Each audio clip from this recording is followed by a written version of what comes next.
Seremban, jarang dengar suara.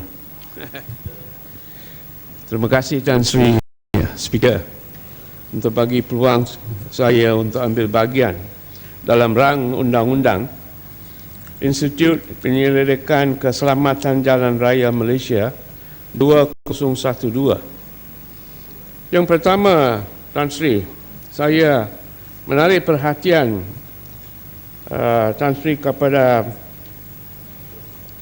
Seksyen 6 di mana tujuan-tujuan untuk rang undang-undang ada ditulis dalam Seksyen 6. Dan satu tujuan yang sangat penting ialah dituliskan dalam, disebut di Seksyen 6 ialah untuk buat research dan untuk buat research di atas road safety dan C yang katakan dengan izin to enhance and increase knowledge based on new developments regarding issues related to road safety.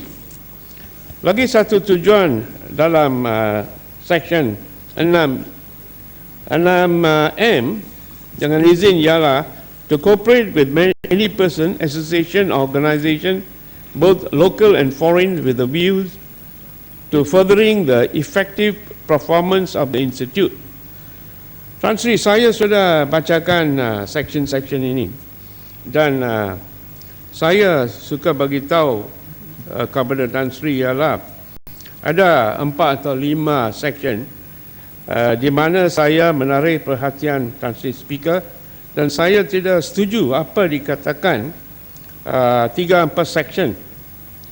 Yang pertama ialah di seksyen 22. Seksyen 22 dalam rang undang-undang ini, dengan izin saya menarik perhatian Tan Sri Speaker di mana dikatakan there shall be paid to every member of the board who is an officer or servant of the institute such allowances out of the fund as such rates as the minister may, after consultation with the Minister of Finance, determine. Bila ada seksyen-seksyen di sini, mana wording itu ialah sangat vague dan tidak jelas dan ada banyak ruang untuk salah guna apa ditulis dalam akta. Bila di bawah seksyen 22 katakan such allowances, ini tidak tetapkan amount boleh dibayar kepada pegawai-pegawai dalam board. Mesti kita ada satu guideline. Saya tidak ada apa-apa bantahan di atas bayaran. Tetapi amount dibayar mesti ada satu guideline yang katakan.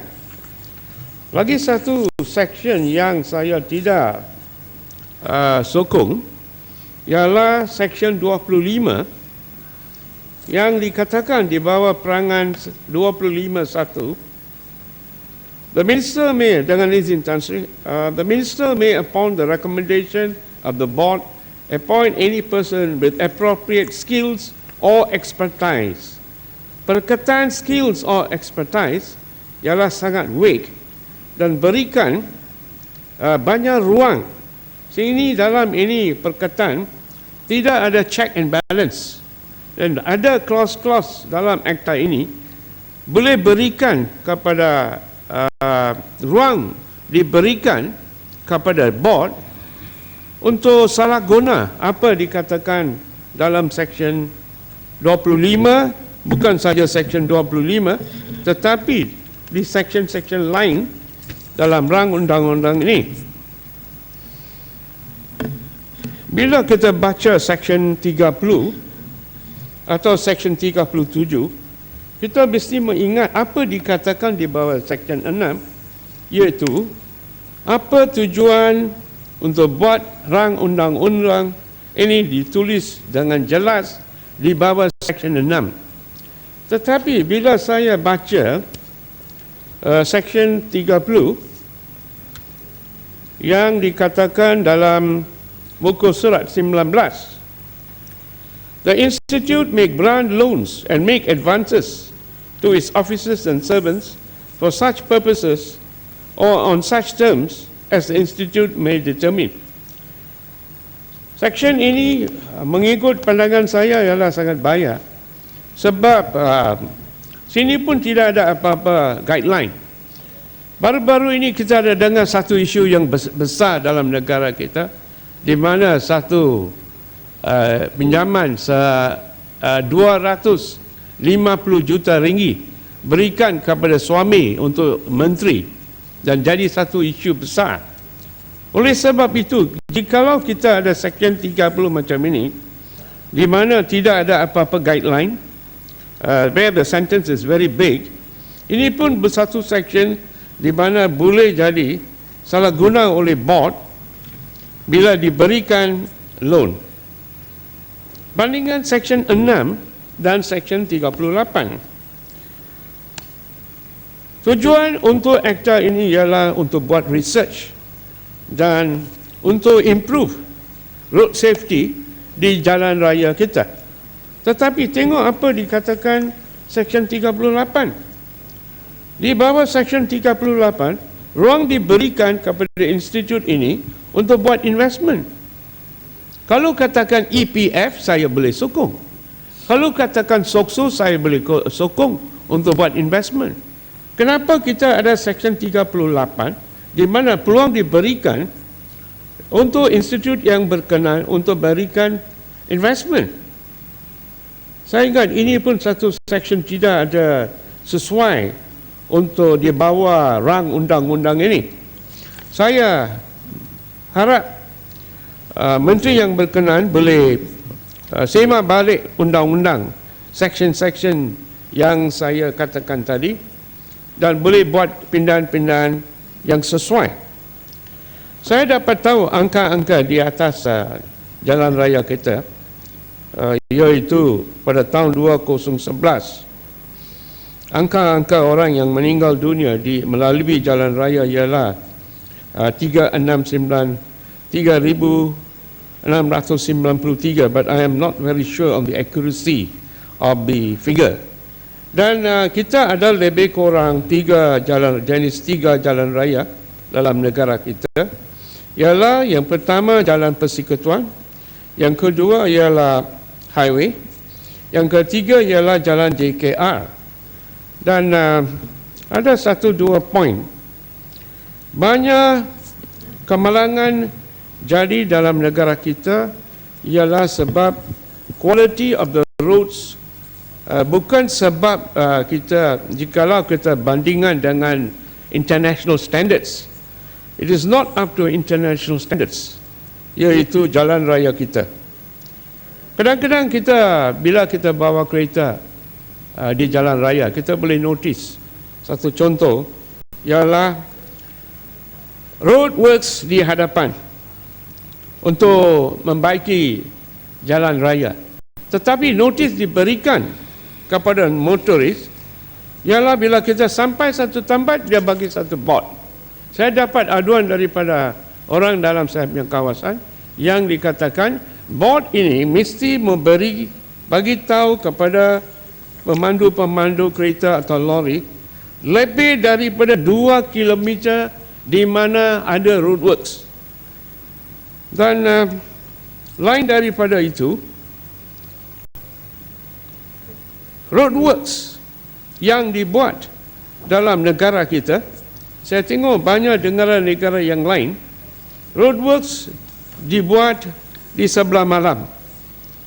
Kalau kita buat sebelah malam macam negara-negara lain, kita punya jiran-jiran di Thailand dan Singapura, kita tidak ada buat apa-apa inconvenience kepada pihak-pihak yang gunakan jalan raya kita. Saya harap menteri yang berkenan boleh ambil perhatian poin-poin yang saya katakan tadi, dan saya ucap ribuan terima kasih kepada Tuan Speaker dan kepada menteri yang berkenan. Thank you, Tuan Speaker. Sila, Betang Sadong. Terima kasih Tuan Yang di-Pertua. Saya di sini ingin memberi sokongan mengenai undang-undang yang menjurus kepada membantu kita untuk keselamatan jalan raya. Sebab kalau kita lihat kebelakangan ini banyak masalah berlaku, kemalangan gitu banyak berlaku, dan apa yang banyak kita dengar, ada yang mengatakan jalan raya kita tak sesuai dengan ada di antaranya mengatakan tidak sesuai dengan misalnya bas yang ada 2 tingkat itu di antara salah satu daripadanya, dan ada beberapa perkara lain juga yang menjadi sebab-sebab di mana ianya melibatkan banyak kemalangan yang berlaku di jalan raya kita. Cuba di sini saya nak tahu, kalau perlu diwujudkan MyROS ini, kenapa ia perlu diwujudkan sebagai sebuah badan berkanun atau badan bersendirian? Tidakkah kerja ini boleh dilakukan oleh jabatan keselamatan ataupun jabatan kerajaan?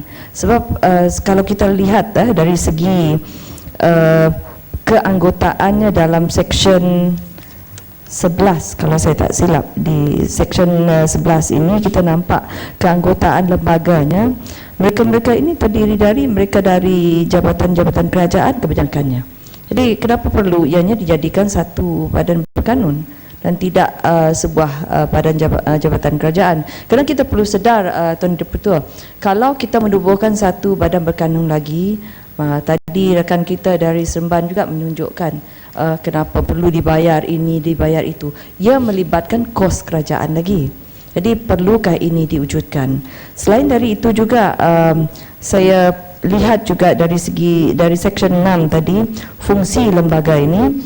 Kalau kita kajikan di sini, fungsi institut ini adalah untuk menjalankan penyelidikan. Kalau dari A hingga ke L ini, M, kebanyakannya berkaitan dengan jabatan keselamatan jalan raya. Ini boleh dilakukan oleh sebuah jabatan kerajaan. Jadi saya minta penjelasan daripada menteri supaya boleh menerangkan kenapa ianya diperlukan.